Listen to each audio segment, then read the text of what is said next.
Welcome to War of the Weirds, a war between friends where the stranger the discovery, the greater chance of victory.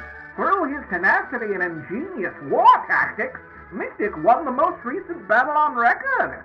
Can Broomy drive back his forces and claim victory for himself? Let's find out in this week's battle. Wyoming State Penitentiary All-Stars versus Nagoro Doll Village. Hello and welcome to War of the Weirds. I'm Broomy. And I missed it. And we are here to tell one another the strangest stories we can find and compete with one another. And the person who wins the competition will force the other one to engage with an incredibly bizarre piece of media. Yeah. That is the podcast. Goodbye, everyone. No. But I thought you were saying the bizarre piece of media was the podcast. Yeah. No, we forced the other one to have to listen to the podcast. The worst fate of all. But how are you doing, my stick? I am doing well. How are you? I am also doing well.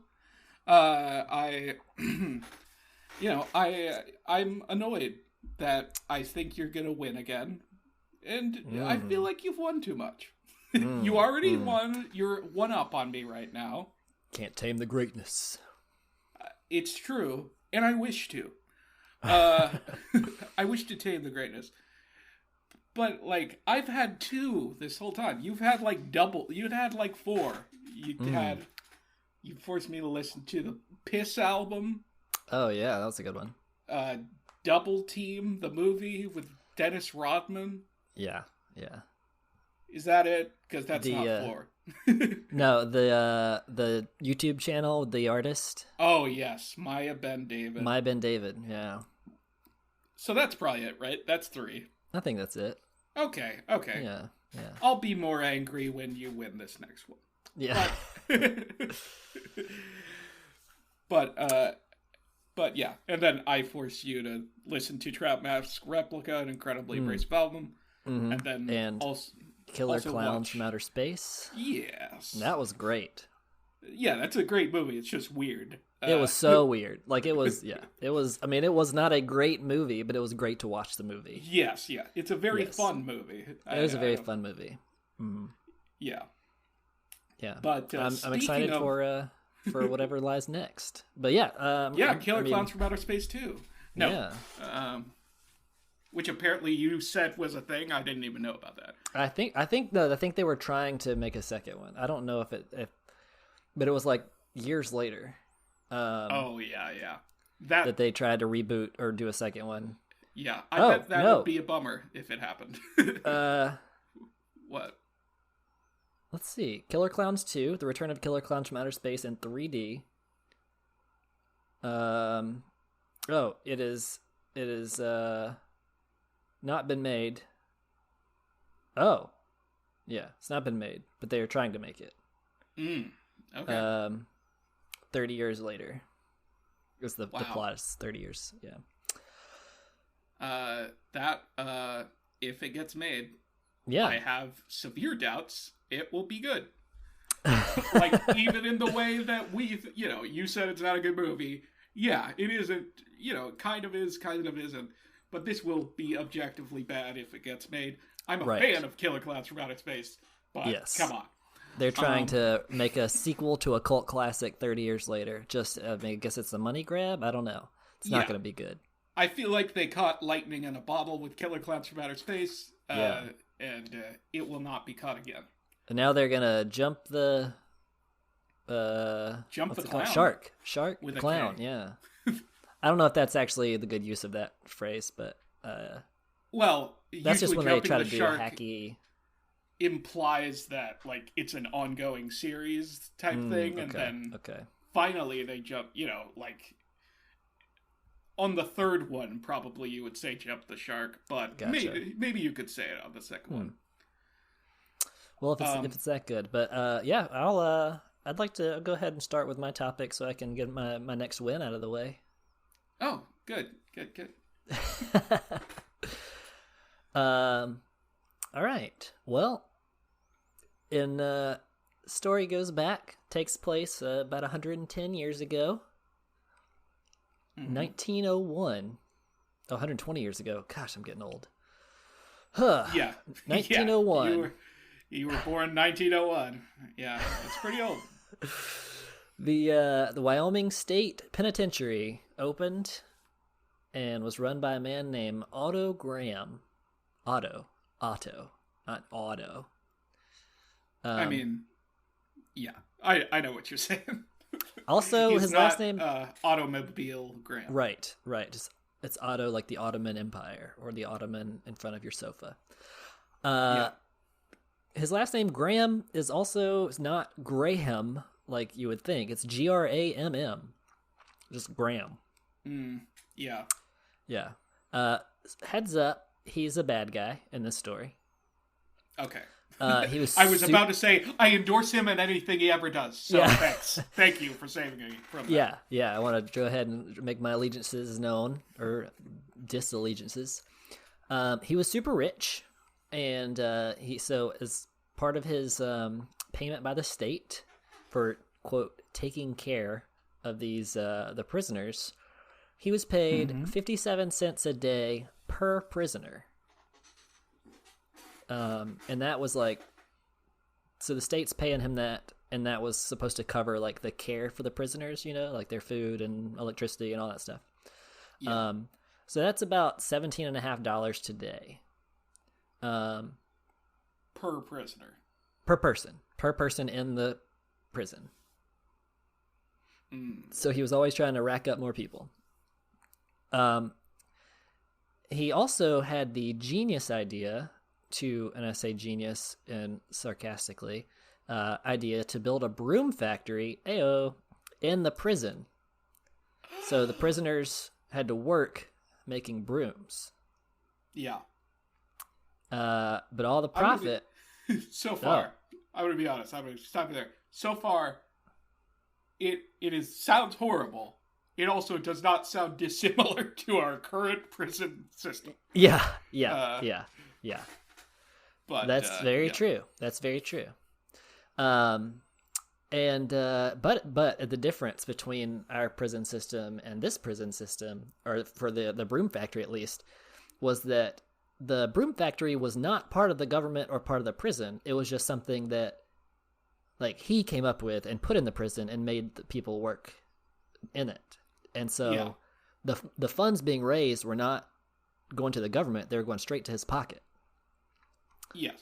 Also, that $17 a day, it was 57 cents then, $17 today, $17.50, excuse me, to take care of the prisoners, was supposed to like provide meals and stuff, but he was very stingy, and he was described as prisoners as, quote, merciless, and the meals were calculated down to the last bean so that just enough food was served to prevent starvation, so he could pocket the rest of the money. Sorry to interrupt you again. By the way, since a lot of prisons are privately owned, it kind of is like that's true. Happens that's true. Where they get paid even though they're making things. They might sell it to the government or whoever, but right. They force the prisoner to make things. It's all like roundabout now. Yeah. So it's not better. It's just like it is bizarre in how like simplistic the evil was at the time. Yeah, they could just like I run the prison. I don't take the money. I don't need to give you food when I've imprisoned you. But of course not. Human rights, they are but you forfeited your rights now. Yeah. That's kind of it's a pretty bad system now. Definitely a pretty bad system then.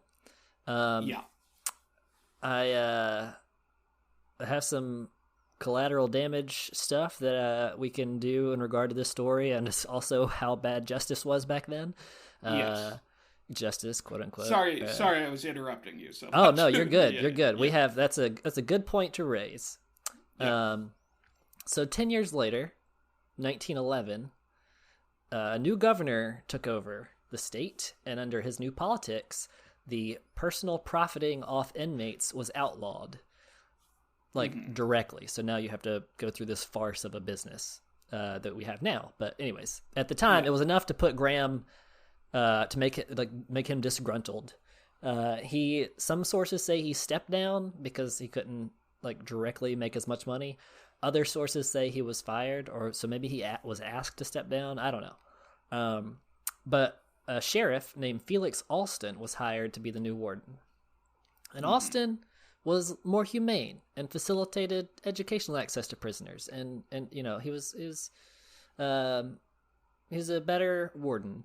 Not pure evil. Right, not pure. It was a very low standard. It was very low standard. Yeah.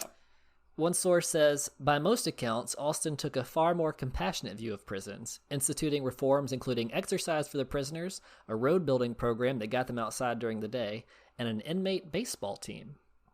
So, many of these prisoners had not been allowed outside since the prison was open 10 years prior. And so, working on a road is not great. I mean, but it at the time they did appreciate being able to get out and move and exercise, and they were fed fully. I mean, so it was better inside for that. People are because of the pandemic, they're oh, I've been inside for a year or whatever. Yeah, imagine 10 years, and you're starving to death. Not a good time. Yeah. It's just funny to me because it's imagine 10 years. Go fuck yourself. Yeah. You haven't suffered enough during this pandemic in which we've all suffered. Fuck you. Yeah. You gotta 10 years and then you can open your trap. Yeah. Idiot. Yeah.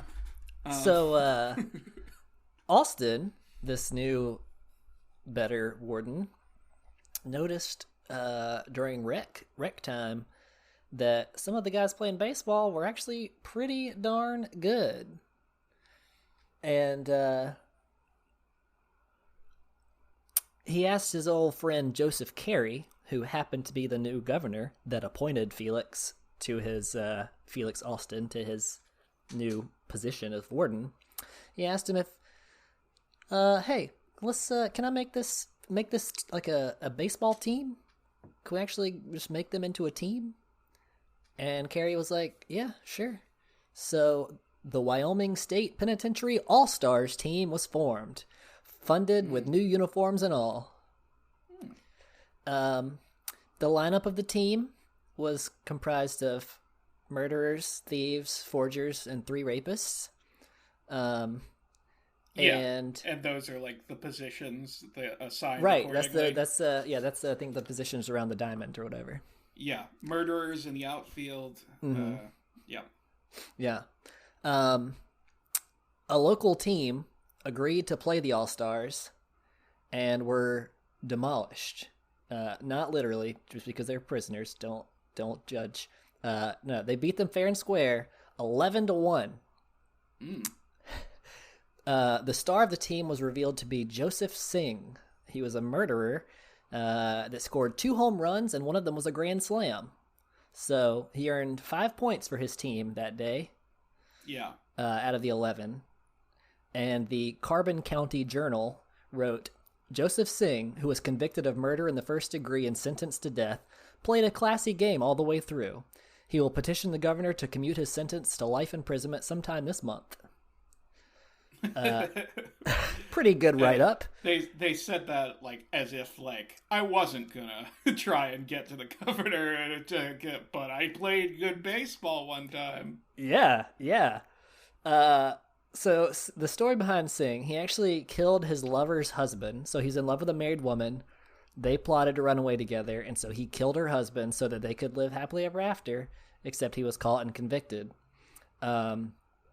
That's so many stories, by the way. Just as a side note, I watch true crime, a YouTube channel. I watch some YouTube videos in general on true crime, but there's a specific channel called That Chapter that I watch of a charismatic Irish guy telling you these stories and showing footage or whatever. But so many stories are it's a husband and wife, and the husband wants to get rid of the wife, or it's a husband and a woman outside of the marriage. Right. That type of thing. It's like so many of them. And it's like, I don't know, just divorce. I know. I'm like, it's hard, but it's better than murder. Be like, there's a stigma attached to divorce. Be like, yeah, there's a stigma attached to being a murderer. Like, but I'm gonna get away with it though, because most people do, I guess. No, it's just I'm brilliant. Yeah. The news of Joseph Singh and his true crime murder spread in the newspaper, because like not just him being a murderer, but like him being the star player on the baseball team, and people are catching up and getting his backstory. And he gained some fans. That's something we've talked about on the podcast before. Is what's the term for that? Hybristophilia. Yeah. I don't think actually many of them were actually romantically or sexually attracted. I think this was just people who were like more of a fascination. Right. Yeah. But fans began to write letter to the governor asking him to pardon Singh, or at least reduce the sentence, which was currently death by hanging, scheduled like in April of 1911. Yeah. So, August 22nd. It's August 22nd. So, the captain of the team, baseball team, full of winners, was George Sabin, and they played more games, and they kept winning. So George Sabin, who's leading the team to victory, was in prison for ambushing and killing 3 sleeping sheep herders. At the time, he shot him in the face, by the way. That's what he did. He shot 3 people in the face while they were sleeping. At the time... that was their job, was they herded sheep. Right. They herded? They herded. Yeah. I was gonna say the 3 sleeping shepherds, but that kind of like the connotation of shepherds is different than these. This is like cowboy times, you know. This is the Wild West in Wyoming. So the sheep herders. So at the time, there's a big political controversy between cattle ranchers and sheep herders because they were having a turf war. Quite literally. I mean, this guy murdered 3 people because they were sheep herders and he was cattle ranchers. And so land disputes got violent because that's what you did back in the day.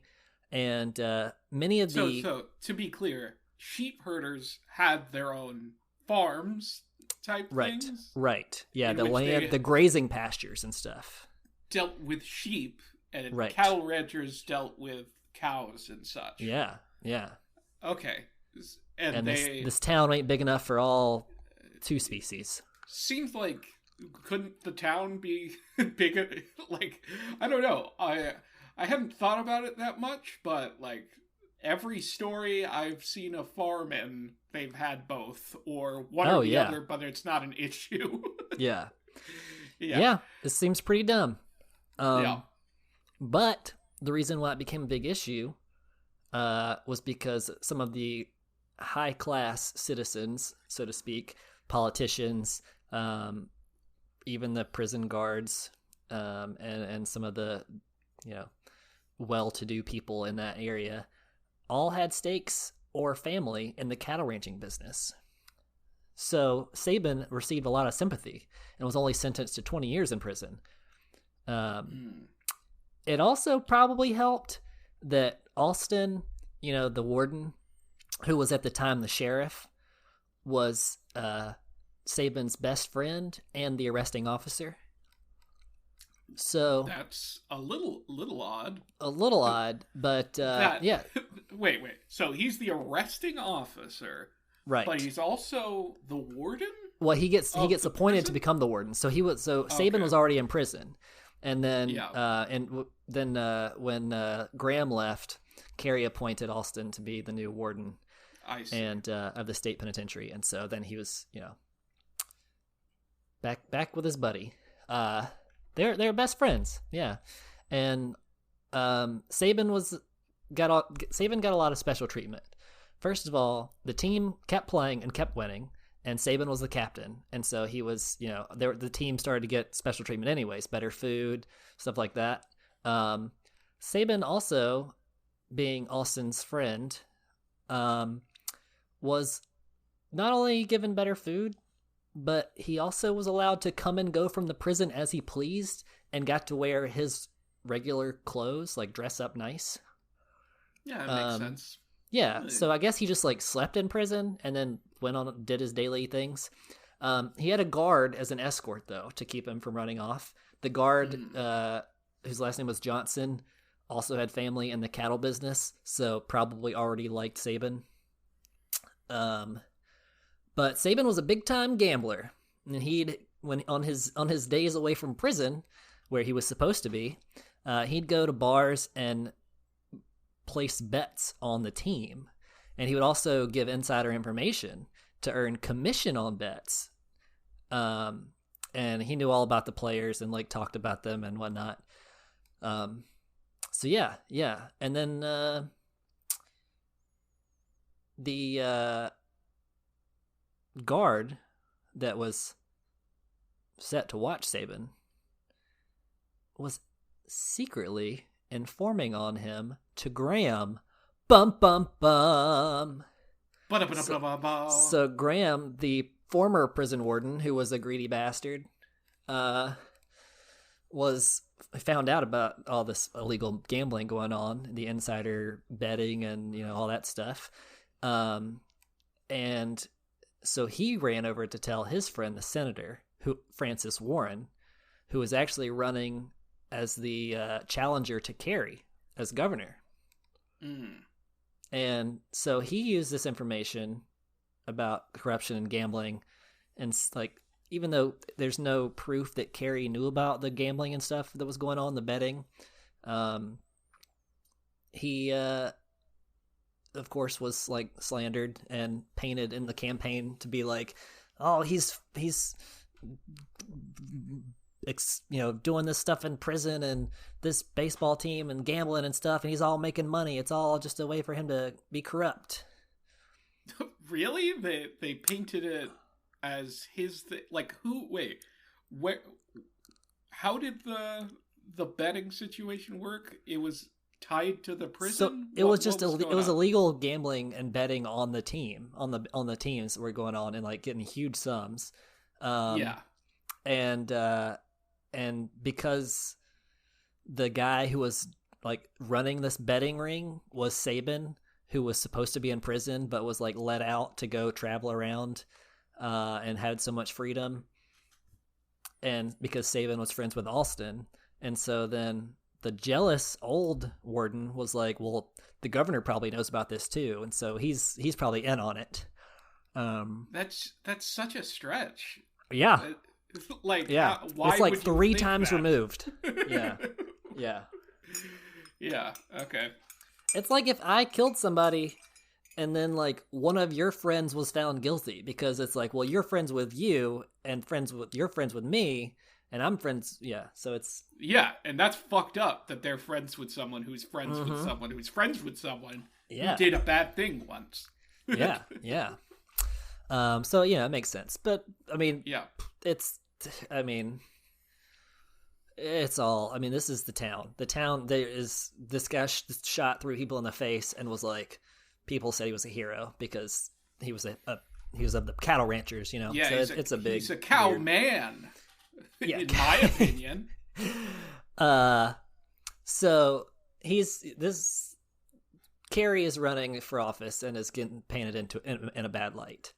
Meanwhile, Saban is he's the team captain. He's watching the team play. He has money.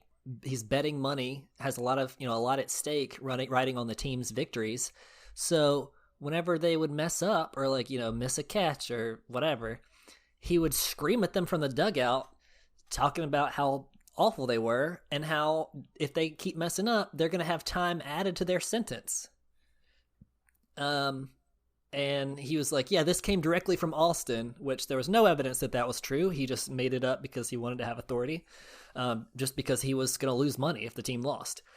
And so he was like, if you win, you'll get time off of your sentence. But if you lose, they're going to add time to your sentence. So then they're playing these high-stakes games thinking that they believed this was going to happen. Spoiler alert, it's not. It's not going to happen. It's also like you're betting on that actually benefiting you, but that could freeze people up. You know what I mean? Yeah. Like that kind of pressure that you're putting on this game, like that if you choke, you will ruin your life. You're going to be in prison for life or what? Yeah, you're going to be be like, you get out in a month, but if you miss this catch, you're going to be in here for another year. You're like, yeah. And so as I mentioned earlier, the All-Star team was given special treatment in prison. And so the other prisoners, lo and behold, became jealous of all the freedom that they got. One prisoner tried to kill Singh by dropping a box of sand on his head.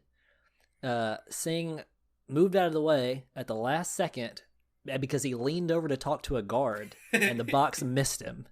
It just sounds like because it was at that time, he couldn't just stab him or something. It's just well, so this guy had the guy that tried to kill him was actually like literally had a ball and chain tied to, like, shackled to his ankle. So he couldn't like run and be secretive, and so he had to do it like quote unquote accidentally. Yeah. He set because up ball and chains were that a he thing for real. Let go of. Yeah. Yeah. So now the prison had to increase security to protect the team from other inmates. So these prisoners had security, which is a weird concept. So this is a quote. By summer's end, the inmates came to believe that Singh had lost his appeals and was being kept alive solely due to his talent for the sport. Scheduled to be hanged on August 22nd, he was still alive on the 23rd, perhaps because the team's next game was scheduled for the 29th. So Graham, the greedy warden, and Warren, the senator who was trying to become the new governor, were campaigning and spreading rumors about supposed corruption. So that forced Governor Carey to crack down on gambling. The team was disbanded, and it turned out that Singh's stay of execution had nothing to do with baseball. His attorneys had gotten him a granted stay of execution until May 24th, 1912, and then he was hanged. Also, it's like, of course, I mean, it would be fucking insane. Like, that would be the craziest story ever if, baseball was keeping this man alive. Yeah. It's like, he's playing for his, it's like playing for his life is very high stakes. Yeah, that hypothetical scenario that we were talking about earlier, that would become even more crazy and literal. That would be insane. But that would be insane. Yeah. So the Carbon County Journal, which was the original, you remember the journal that's taught he played a classy game. Sure. They wrote this of him as they described his last moments approaching the noose. His steps were steady, and he went to his death in a manner which stamped him as a brave man. Yeah, and so like that's the end of the story. The prison, they began just to focus on education instead of baseball. The team never got back together. So, but I just want to break it down a little bit. So first of all, the way he walked to the gallows just nullified his murder and conspiracy. Apparently, he's branded as a brave man. Also, brave guy. Think about the pressure on these people who are in prison, and it's not a good prison system. I mean, it's better than what they were used to, but still not great. And they think that they're they really believe they were playing for their lives because Saban would had so much writing on it. That's incredibly that is such that's so messed up. It's so messed up. Beyond messed up. Of course, it's not like that was an institutional thing. It was this guy that got power, went to his head, and he thought he could do anything or whatever. Yeah. Yeah, absolutely. It's just greed. And then, first of all, the first guy, the first warden, Otto Graham, pretty greedy, as we established.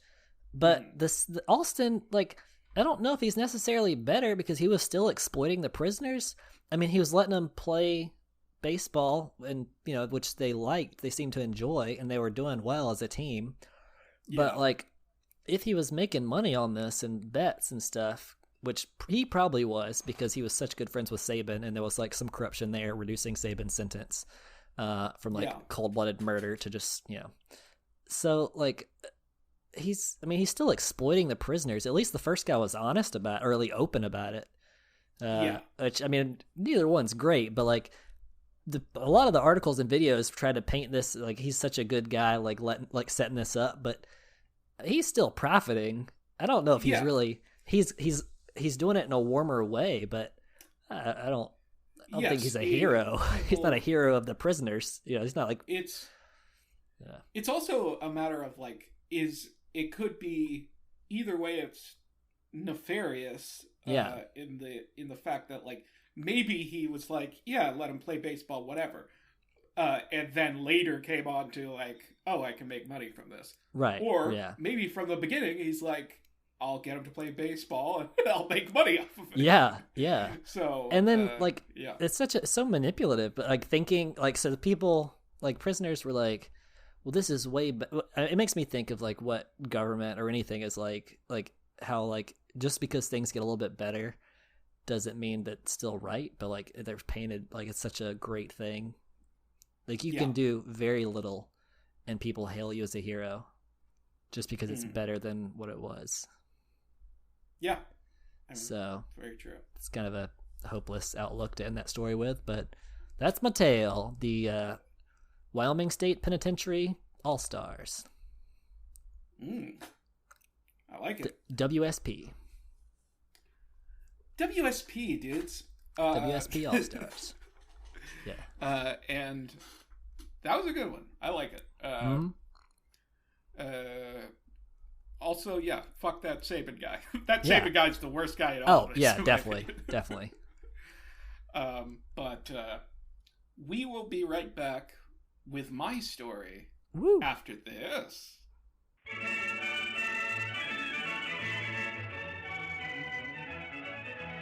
And we're back.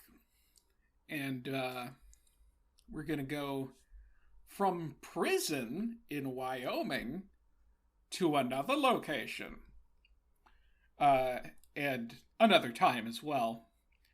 And this location, I'm going to send you a Google Maps link. Okay. And we're recording, by the way, just to make sure. This isn't a pre-recording bit. Right. That I'm saying right now. Yeah. So there's the maps. Your mic's catching a little breathing. Yeah. I want to be weird and creepy during this. No. Okay, good. I don't. But yeah. So it might just be mine. It might not be the recording mic. It probably isn't. There's a mic in front of my face and a recording mic a little further. Okay. You got it? Looking at a town? Yeah. And all I want to do is just describe what you're seeing and just take a look around and tell me if something interesting pops out to you. Just, you don't have to like, it's not no pressure. Just describe what you're seeing. And got a roadside farmer. It's a street. Looks like there's some lanterns hanging. There's a gas station. There's a doll on a mailbox. Oh, really? When I turn around. There's looks like a garage or something. People walking on the road. A bridge. Looks like a neighborhood. Like a shops down there, like a rural neighborhood. Yeah. Oh. Hold on. Oh, what? Oh, okay. There's a car in the road. There's a guy standing there. Wait, Yeah. he's all right. Hold on. The guy sitting on the road is not a. It's not a person. No. It's what the heck? Hold on. Let me look at the. Okay, the farmers. I don't know if the farmers, because the face is blurred out, but it looks like they have a white face. Is this not a person? It's not a person. No. What is this? You're in a place called Nagoro. It's in Japan. They have fishing ones. They have these people that aren't. They're like mannequins. They're fishing. Yeah. They're just showing out fishing. So now I will tell you the story. This is like the Fallout 4 mannequin thing. Yeah, where they're all. They're waiting at a bus stop. Uh-huh. Of course they are. Why wouldn't they? There is a real person standing here at his car. Uh-huh. But I guess he got out, so I guess he's taking pictures. I don't know. They're like at the jobs. They're like at the stalls. Yeah. What the heck? So here's the story. Okay. Tsukimi Ayano spent most of her life in Osaka, Japan. That's a pretty big city. Mm-hmm. I think it's the third biggest in Japan. It's on the southern island, I think. Okay. When she grew up in a small remote town in the mountains called Nagoro. And she moved back there to look after her father in the early 2000s. Mm-hmm. She tended to some seeds she had planted in the garden, and she'd always been crafty and creative. So she decided she's going to make a scarecrow. Okay. And just for fun, she made it look like her father. And he didn't mind. Mm-hmm. The neighbors at first actually confused the scarecrow for her father. That's funny to me. I just imagine to be like walking down the street and you're just like, oh hey Fred, and he like doesn't respond. Be like, all right Fred, you're being a real asshole. Why aren't you like? I'm trying to talk to you. Yeah, they go home and build resentment over years and like plot to kill him, and they slit the scarecrow's throat. Yeah. Having a feud like the cattle farmers and sheep herders. Oh yeah. A quote from her is that about the neighbors confusing the scarecrow for her father. They sometimes would say, "Good morning. You're working very early." It just started up a conversation between the scarecrow and the neighbors. She enjoyed being back in Nagoro. Mm-hmm. She preferred it to her big city life in Osaka. Nagoro was a nice, cozy town. You could walk through the whole thing in the whole town in like 10 minutes. Mm-hmm. But the population was dwindling. It was already a small population when she was a kid. It was only 300 people. But now it's much less in the early 2000s. And she started making more scarecrows, life-size dolls, basically. Some of them were made to look like people that had left or died in Nagoro. Mm-hmm. Others were just people she made up. Oh. I don't know which is creepier. I do. I think the dead ones, I guess. But yeah, I would say the dead ones. But like that's kind of flattering. Whereas like you're like creating like she has to give a whole personality and backstory to the things that she's creating. So it's kind of weird. I mean, I never said that, but I mean, they each have a personality based on their way they're dressed. Like, sure, yes, she has to make those choices for sure. the people who lived in the village seemed to like the dolls. Like, it was pretty universal within the village. You have to, otherwise they're going to come to life and kill you. You can't say anything negative about them in public. That is true. There's a quote from her, "They will kill you." No. Yeah, these are cursed items. But she placed them all around the village, as you said, in the bus shelter, doing road work, fishing. In 2012, the village school closed. And if you go in that school, there are dozens of life-size dolls there. In one of the classrooms, 2 realistic kid dolls are sitting at desks, and she didn't make those. They were self-portraits by kids who had admired what she had done. They made them in their home economics class, and the dolls were dressed in those kids' old clothes. All right, that was real creepy for a second. You were like, there are these 2 dolls in this school, and she didn't make them. What? Yeah. Okay. They're replicating. Yeah. When being interviewed by NPR, oh jeez, she showed a doll of an old woman sitting in front of an abandoned house, and this is her quote: "She's a grandmother who passed away 2 years ago, but she used to sit like that in front of the house, so I made the figure exactly like her." And she said seeing it doesn't make her sad anymore. And, quote, continue the quote, "Because she's wearing the same clothes as when she was very active.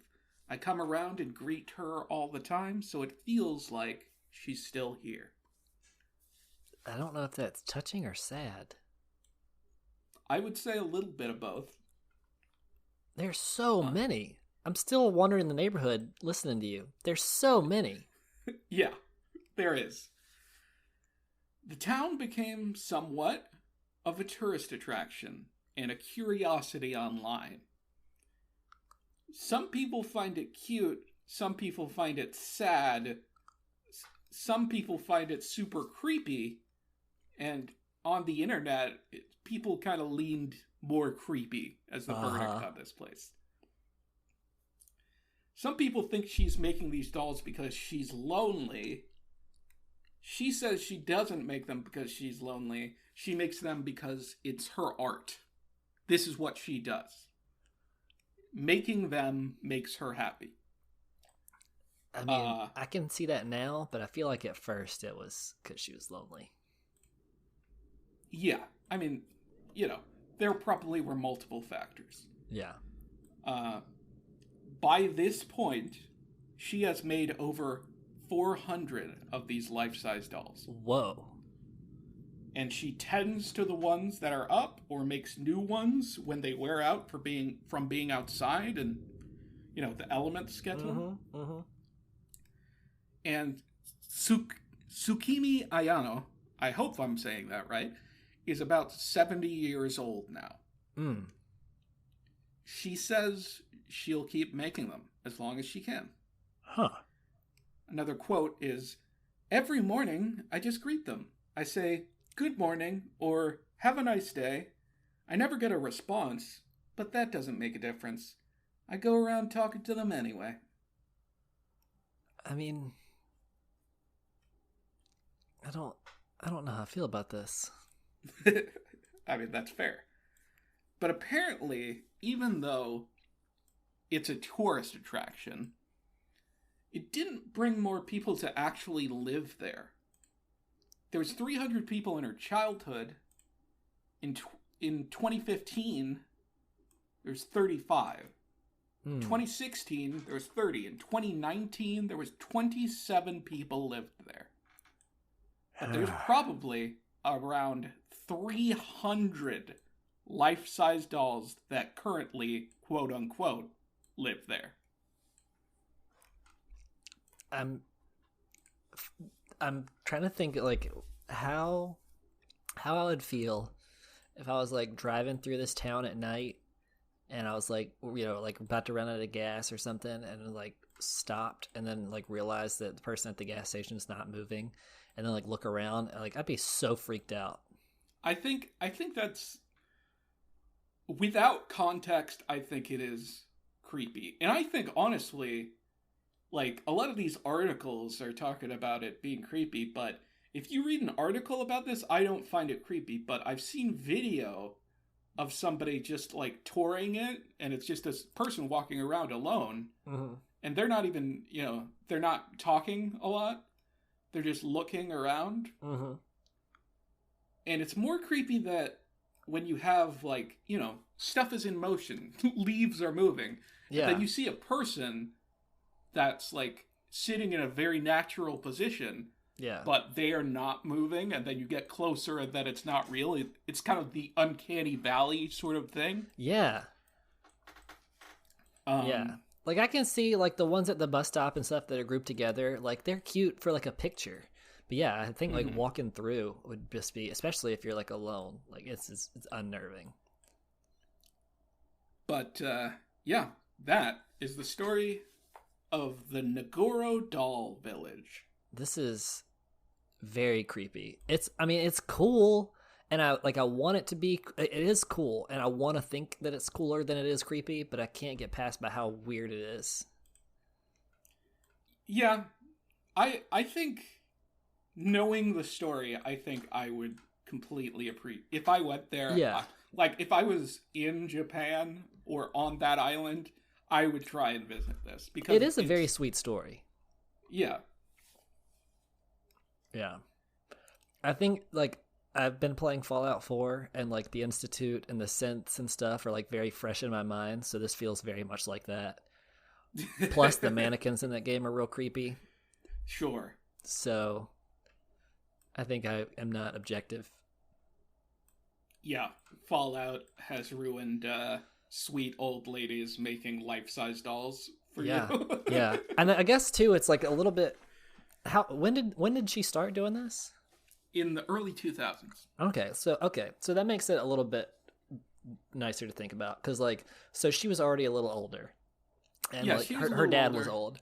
I just imagine like some like 18-year-old with like taking care of her dad and like her doing it, and like what kind of like what is propelling you to do this? But like if it's someone who's already a little older and like crafty and coming up with things, like that seems a little bit better somehow. It seems better. Yeah. I don't know how much I see that. Like, I understand. What do you think? Would you? It think seems like a more understandable use of her time. You know. Yeah. Like if it's just like a young, very young person who's just like staying up all night, like creating this village. But if it's just like an old person who just like, it's like knitting, you know, it's like, yeah, I make these dolls. You're like, okay. Yeah. That seems better. Seems legit. Completely subjective, I know, but. Yeah, I know. Wow. But there is like a lot of people on the internet think it's creepy, but there's an appreciation for it, and there is in like towns that are somewhat close by, like they're like at a coffee shop, one of her dolls is displayed. Yeah. So there's an appreciation for them and it, as well as a general idea that it's creepy. But that's my story. Nagoro Doll Village. Now, let's do it. I got one more thing to say real quick about this story. And then we'll do the points. So I'm still looking at the images, and like there are a couple of tourists that have like stopped their cars and gotten out and like, or, you know, taking pictures or walking around. I think it's funny too that like there's the one doll that you can tell it's a doll now that you've seen the other faces, but they're blurred out because that's what Google does to your face. So it blurred out one person, it blurred out the person and then the doll beside it. Anyways, but so like it, like seeing some real people walking around and then like you're both frozen in this town, like I guess like that makes it less creepy and more of a, you know, an attraction. But what it like when I imagine myself being there and like being with it, like seeing another tourist and we're just like getting out and looking around, it reminded me when I was in high school, in my psychology AP Psych class, me and one other person were absent on the same day, and it was the day that we were like talking about dreams and stuff in class. And so my teacher said, like, unbeknownst to me, told the class, came up with this plan for the class to the next day when I was back in class, and so the other person would be too, that he would give a cue, a signal, and he wanted everyone to just act weird and bizarre and all at the same time, and like make us think that we were dreaming. And so that he did that. So I'm sitting in class, and then he like started like slows talking, like he's talking like this, and like freezes, and then like people in the class started like just getting up or walking around or like murmuring gibberish. Like people started like stand up on the table and go like write gibberish on the board, or like standing on their desks or leaving the room. It's like some of the guys started like taking off their clothes, like not all the way, like not nudity, but just like the layers, you know. And I look, and it's just me and one other person sitting at our desk, and we're like looking at each other like, what the heck is going on? And they do it for like a solid minute, and then like he like, just kidding. And he came over to me, and he had gone into he had looked at my file, I guess, like student file, and looked at the name of the street that I live on, and started saying like it's made up of two actual words. And so he started just like saying those two words, like, and then I put it together. I was like, wait, that's my street. And like, anyways, it was just a very weird experience. I thought I was losing my mind. And that's what it reminds me of, like this, like being in this town, and you look over and see another tourist, and you're like, what's happening? Like, this is normal, right? Like, I'm not crazy. Yeah. That's kind of, I don't know about that story, like from your teacher. Like, what are you doing? Like, it's just a fun prank, but it's kind of a mind-fucky thing. It was a very unnerving, like, it's fun in hindsight, but it's like where you just, like, nervous laughed afterwards because you're assured that you didn't lose your mind. But, yeah. All right, that's sorry for that little rant there. No. But that's what this, like, being in this city reminds me of. Yeah. But, yeah, no, I thought very similarly that, like, it kind of feels like if you were there, it would feel like it was a Twilight Zone episode. Yeah. Where it's like, I'm going to go to Japan. I'm a tourist in Japan. Let's take a look around. I'm driving to the next town in the wilderness. Yeah. And then you go into the town in the wilderness, and you don't see any people except these life-size dolls, and you go into a gas station, and there's a life-size doll in it. It's like, what? Did everybody get dulled? Or scarecrowed? Yeah. But yeah, so, if you would do the honors, could you, Google, for me, the first in our 3-point thing, which is, general obscurity. Right.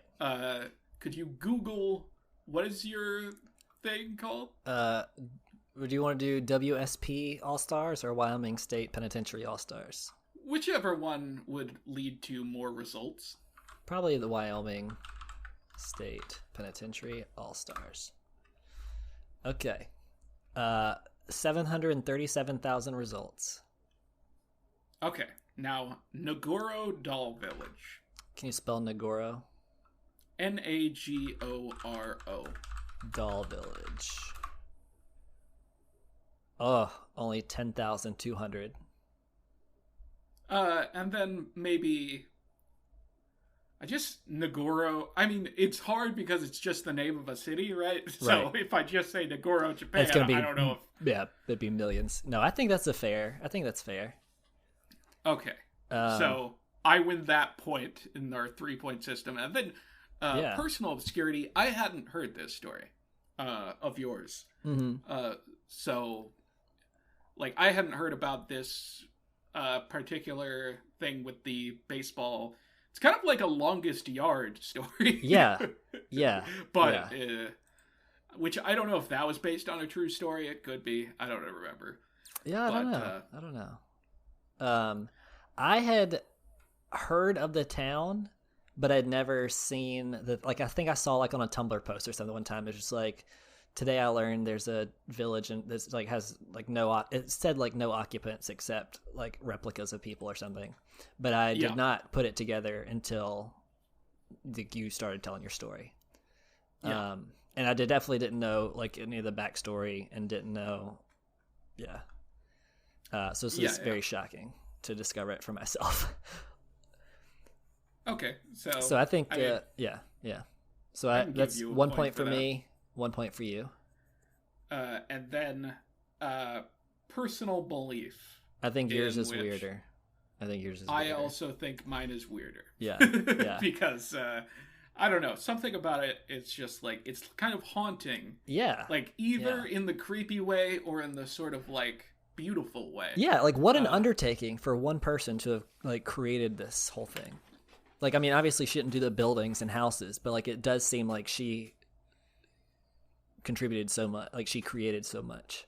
Yeah, it was like a thing, like I think a part of it was like this town that she grew up in was losing all of its people. Yeah, like it's sentimental. It stopped existing. Yeah. So she wanted to keep the town alive. Yeah.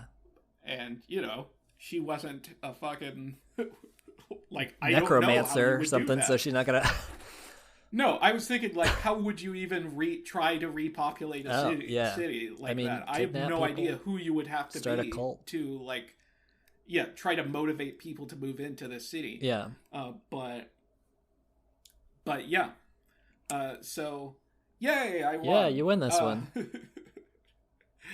But yeah, and we'll have a collateral damage episode for you soon. Yeah. Because you had some things. Yeah. Some prison or baseball or something related things. Yeah. Two, one of each actually. So yeah.